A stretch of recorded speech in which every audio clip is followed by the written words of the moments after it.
welcome to this Mine-Imator 2.0 lighting tutorial, the long-awaited one.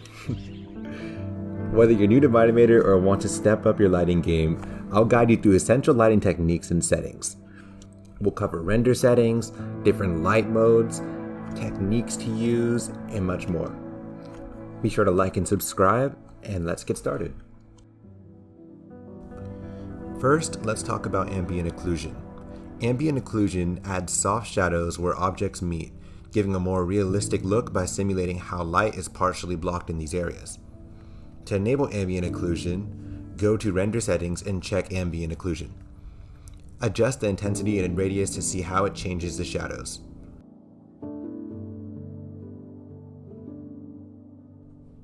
Next, let's talk about subsurface scattering.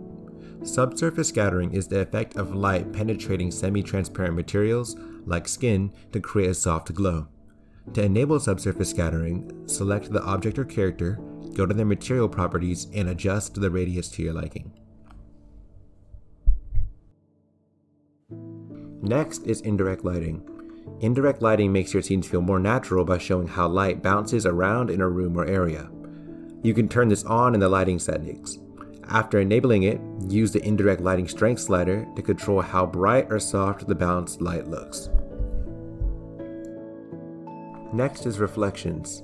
Reflections make shiny materials like water, metal, or ice look realistic by showing the environment on their surface.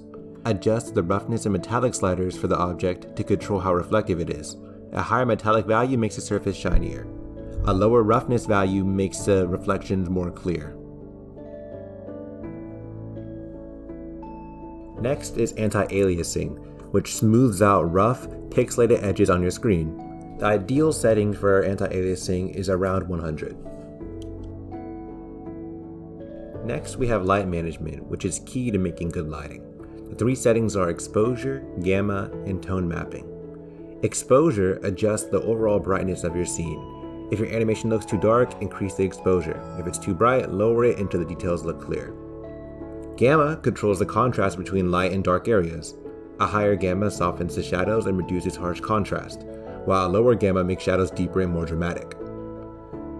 Tone mapping alters the contrast of your image. There is no right one to do, it's all personal preference, but for me personally, I prefer Academy Aces. See the three images on screen. The normal default one is the default Mine-Imator lighting engine with no tone mapping applied. Raine is the first tone mapping option, and as you can see, it's a bit brighter and darker compared to the normal default one, but also some colors are a bit more washed out, so it desaturated the image a bit. The last one is Academy Aces, which as you can see compared to the other two is way more contrasted. The shadow on Scorpio's face is a lot darker compared to the other two, and there's a bit more saturation because you can see on the side of Scorpio's head there is a lot more blue and a lot more saturation in the red on his arms and legs. So again, it's up to personal preference. You could choose which one you want to do. Physically based rendering, or PBR, is a technique that makes materials in your scene look more bumpy and realistic by simulating how light interacts with them.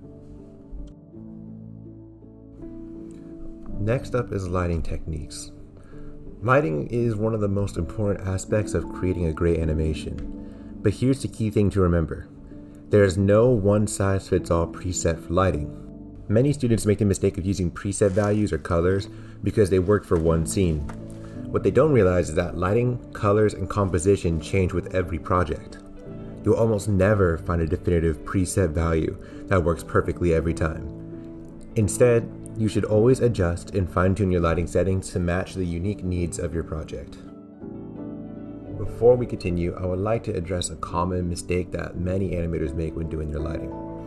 In the past, the standard was to use contrast 100 and brightness 50, which is to mimic HDR in 1.2.9. However, this method is severely outdated and shouldn't be used. If you must use a preset, I recommend using exposure 2 and gamma 1. However, please don't treat them as a fixed rule. Lighting is always project specific, so keep experimenting and adjusting to find what works best for your scene. Now that we've covered render settings, let's talk about lighting techniques, starting with the 3-point lighting method. The 3-point lighting method uses 3 lights: the key light, the fill light, and the backlight. The key light is your main light source, which highlights the subject. The fill light is a light that softens the shadows created by the key light. Place it on the opposite side at a lower intensity. The backlight is positioned behind the subject, and it creates a separation from the background and adds depth. On the screen, you will see a diagram that illustrates each light's role through color codes. Now that we've covered lighting techniques, let's talk about what happens after you set up your lights. Lighting is crucial for creating atmosphere and mood, but it's only one part of the puzzle. The way you arrange everything in your scene, from your characters, objects, and even the empty space, plays a huge role in how your animation looks and feels. That's where composition comes in. Composition is all about how you frame your shot to guide the viewer's eye and tell your story visually. Throughout this video, I'll be covering the following: the rule of thirds, symmetry, diagonals and triangles, breaking the pattern, filling the frame, which is also known as positive space, negative space, the rule of space, balancing elements, the golden ratio, and visual storytelling. Let's begin with the rule of thirds. The rule of thirds is a simple yet powerful way to create balance and interest in your composition. Imagine your screen divided into 9 sections by 2 horizontal lines and 2 vertical lines. In this example, the traveler on horseback is aligned with one of the intersections, making them the focal point on the left.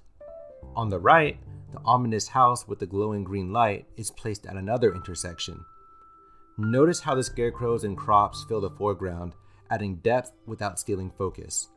This layout guides the viewer's eyes naturally across the screen. Here in this next photo, we are combining symmetry, center composition, and the frame within the frame technique. The symmetrical architecture of the hallway creates balance and draws attention to the center of the composition. The black cat is perfectly placed in the middle, looking up at the rays of light shining through the opening. The dark hallway acts as a natural frame, leading your eye to the bright area, where the cat becomes the focal point. This combination creates a visually striking and focused composition. The next technique is diagonals and triangles. Diagonals and triangles bring energy and excitement to a scene by creating what's called dynamic tension. But what does that mean? Think of it like this. Horizontal and vertical lines feel stable and calm, like a person standing firmly on the ground. Diagonal lines, however, feel less stable, like someone standing on a sloped surface. This tension makes the scene feel more alive and dramatic. In this example, the bridge and the water's edge create triangles and diagonal lines that lead your eyes through the scene. The dog in the foreground anchors your attention, but the diagonals make the scene feel very active and full of movement. Using triangles, whether real or implied, is a simple way to add this kind of energy to your compositions. The next technique is simple but useful, and that is breaking the pattern. Patterns can be soothing to the eye, but breaking the pattern makes your composition stand out more. Here, the unlit white candles create a repetitive pattern, but the taller red candle on the right grabs your attention because it's different. It's lit, it's brighter, and it's a different color, making it the clear focal point. The next technique we have is utilizing positive space, or filling the frame. Filling the frame is all about emphasizing your subject by making it the star of the scene. In this example, the close-up of the fox's face behind the log removes any distractions, focusing entirely on the fox. The shallow depth of field further highlights the subject, drawing the viewer's attention. Next up, we have negative space. Negative space is the empty area around your subject. In this example, the rusted iron golem statue is framed against the open sky. The simplicity of the background draws all the attention to the statue, creating a feeling of isolation. Next is the rule of space. The rule of space leaves room in the direction your subject is moving or facing, giving the composition a sense of flow. In this example, the car on the left is driving to the right with the open road ahead of it. This follows the left to right rule, where viewers naturally follow the actions from left to right, making this scene feel more intuitive and dynamic. Next is the balanced elements approach. Balance is about distributing elements in your scene so it feels stable and visually pleasing. In this medieval village example, the house in the foreground on the left balances out the castle tower in the background on the right. The composition feels complete without one side overpowering the other. This form of composition is rather basic, but works in many scenarios. Next, we have the golden ratio. The golden ratio is a mathematical spiral found in nature that's pleasing to the eye. In this scene, the character and dog in the canoe are aligned with the spiral's focal point on the left, where the most detail is concentrated. The plants, birds, and other elements follow the curve of the spiral, creating a natural flow that guides the viewer's eyes through the scene. This technique can help you achieve balance and harmony in your compositions. Lastly, we have context through setting. The background isn't just decoration, it tells a part of the story. In this example, the tombstone and roses in the foreground are the main focus, but the slightly blurred background reveals more about the setting. The second tombstone and the chapel in the distance help the viewer understand that this scene takes place in a graveyard. The combination of foreground, middle grounds, and background creates depth and adds emotional weight to the story. To conclude this lighting tutorial, I figured I'd show you guys my process of doing lighting so that maybe you can learn something and see how these topics that I've talked about are applied to my lighting. So to start, we have our scene. It's really basic. We have a character here in the forest and she's just standing there. For the sake of this video, I didn't want to do anything too complex because we're mainly focusing on the lighting aspect of it anyways. The only thing I've done so far is I've set the biome to Taiga because that is the original biome for the Minecraft map. By default, it's going to be set to plains, but you can just come over here and change it to Taiga. Now, first things first, we talked about light management. So I'll come to light management. I already have my preset because of my render settings, but it would be Academy Asus, exposure 2, and gamma is already set to 2.2. So this is how it will look when we set up our settings. Next, I'll do depth of field, which I see actually a lot of you guys seem to struggle with when messing around with the depth and the focus range. So I'm gonna show you guys an easy way to do it. To start, I raise my blur size all the way up to 10. So my blur size is at max, which is 10. I'll make my fade size 2, and then I will lower the range to about 80, and I'll adjust the depth. You see how there is a clear cut, and I'll turn off the rule of thirds as well. You see how there's a clear cut of blur? This is how you can tell where your blur is hitting and what's the focus point.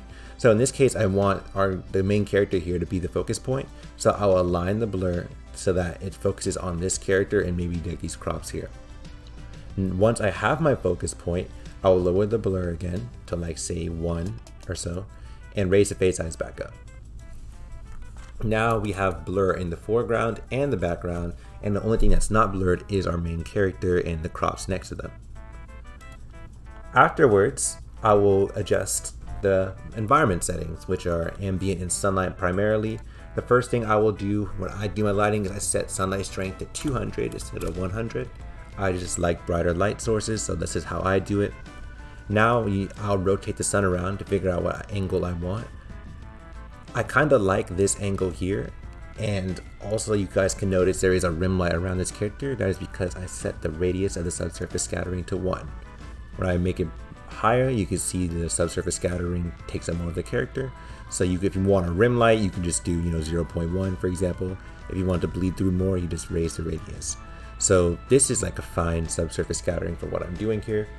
Once I have my lighting set up, let's say I like this sunlight angle here, I like the way this looks, I will adjust the sunlight angle, which is essentially how blurry the shadows are, to keep it simple. So if I raise the value, the shadows get blurrier.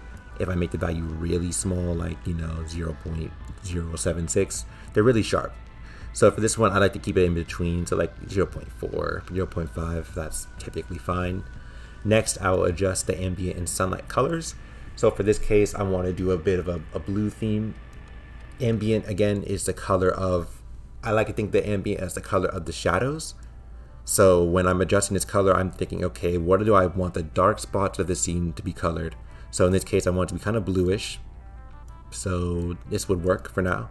And for sunlight, I'd also probably make it a bluish or a white even. So it'd be like this to start. Next, I would probably go to my fog and I would adjust the fog. I usually lower the distance first to see what I would like.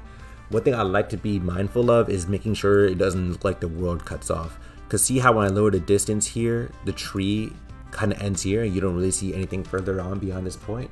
It looks like I imported the schematic without that much scenery, but in reality, there's still trees way back here. I just cover them up with the distance. So what I'll do is I'll raise the distance up actually, so I'll make it go further back and I'll raise the size up. That way you can see there are trees in the back and it's not as jarring. Next, I'll adjust the fog color. So blue is already kind of fine for what we're going for here. I'll do something like this. I'll adjust the sky color, maybe a bit brighter. I make it brighter because I'm anticipating to use bloom later. So I'm making it brighter now so I can use bloom later and it'll actually glow. Once I've done all this, I will go to my character. This is something I like to do that I don't know if other people do, but I like to do, is I actually adjust the roughness on my scenery. And I'll apply PBR as well. But to start, we'll adjust the roughness. You can see the roughness adds a little bit of color on the scenery. You can see here, there's like blue here and some blue. You know, the more you lower it, the shinier it gets. You don't want to do it too much. But I like to adjust it a little bit because it adds a bit more depth. You can see there's a bit more depth here. Same with my characters even. I'll make it like 90 or I'll lower it even more. You can see on her right, she's getting another shade of blue on her side. I like that. So I will lower it a bit till it looks like that. So there's a bit more shading on her leg and her left side of her body. Afterwards, I will apply PBR. Sometimes PBR is not noticeable, but I still like to apply it anyways. Doesn't make much of a difference. You can see it, like it barely changes, but you can notice if I go and zoom in. There we go.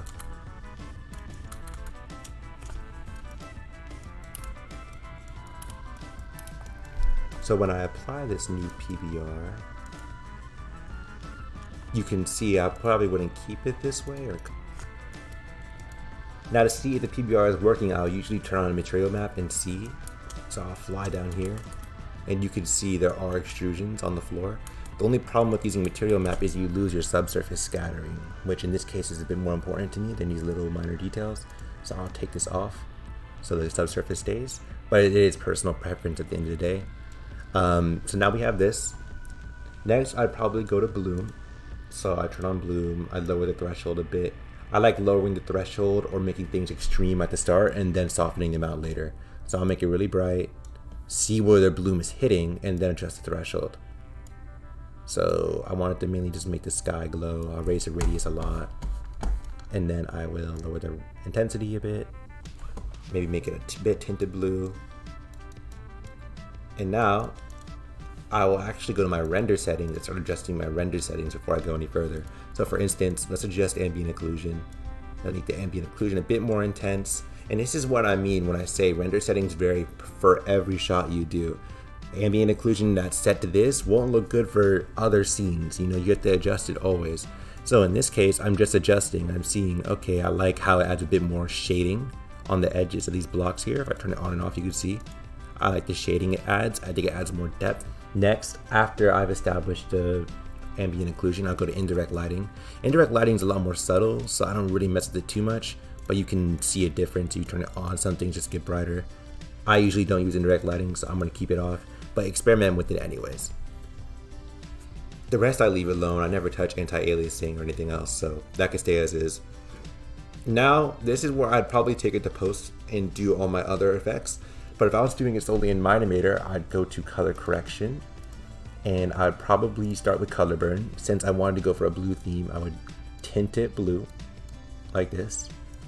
Color burn, you need to be careful because it also affects the contrast of your image because it's a burn. It's not just a tint, it's burning your image. So you have to be careful. And maybe adjust the brightness a tiny bit, make it a bit more contrasted. I'll lower the saturation so the blue takes on more of the so the blue can stand out a bit more, because when you lower the saturation, the blue is not affected by that, as you can see. So maybe raise the vibrance, just mess around with it at this point. Leave it at that, for example. Next, I'll turn on vignette. I like to use vignette to create a focus point. So in this case, if we turn on the rule of thirds, the character is, in the middle of the screen. So I'll use a vignette. I'll make the softness, closing on it. I'll raise the strength a little bit, just to experiment, see what I like. And it makes the edges of your screen darker, but also results in the center of your screen brighter, or appear brighter, as the other sides of the screen are dark. So now we have this.